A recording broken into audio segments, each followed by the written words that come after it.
We're just doing a small overview of what the Odroid is. The Odroid is a device, an ARM architecture V7. If you look at it,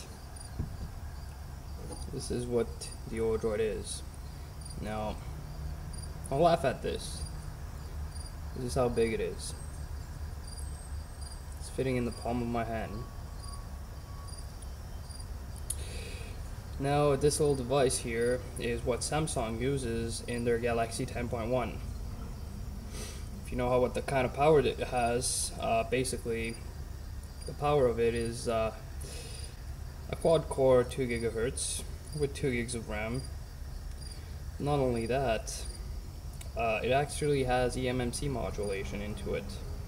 So if you look into it, right here, you would connect a UART USB cable into this. It has 4 pins, and then you would code the block, which is 16 gigs of memory. Now this block is removable.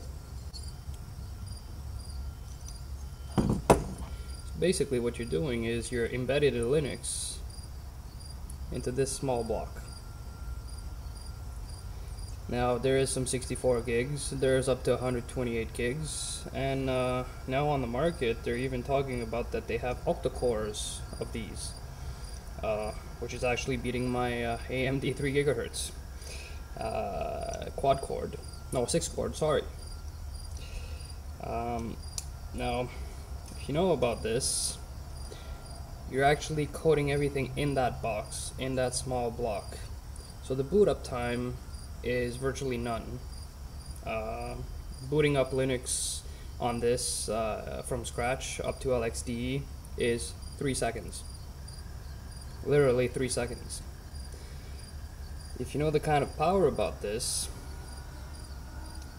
I've actually loaded all the Kali tools into this, and just to say, this could become one of the most feared shells in the world. Why? Imagine if I plugged an alpha or any kind of device that has extremely Wi-Fi range. Now, talking here, I'm just living in my own environment of my home. It's only a small block and it's a small U-shape block. But if I go downtown with this, it goes up to 3 blocks, and in 3 blocks I've enumerated over, I think it was 700 wirelesses.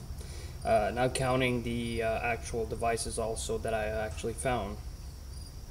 This would become, let's say that you find a source of power for this, or let's say that you would want to give power to it and put it on top of a building with a solar powered device, and it actually comes with a battery also. I'm not too sure for the amount of time that you can use for it, but I'm asking myself, imagine if you put this on top of a building with a DIN DNS. So basically every time that it updates, you could connect to it via SSH or whatever kind of device, or the way that you want to communicate with it remotely.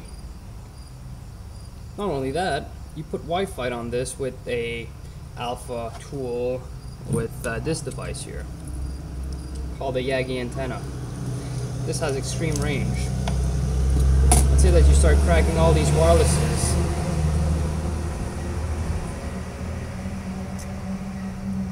And all these wirelesses, they get cracked and they get updated for your DIN DNS. So meaning that when you connect to it, a DIN DNS basically is an IP or a domain that you can actually put, so whenever it updates to a new IP, the DIN DNS would know and then would update itself. So basically if I wanted to connect to eternalllc.com with the SSH to this, every time that Wi-Fi is cracked and it loses connection, I would actually connect back to another Wi-Fi and connect back to it.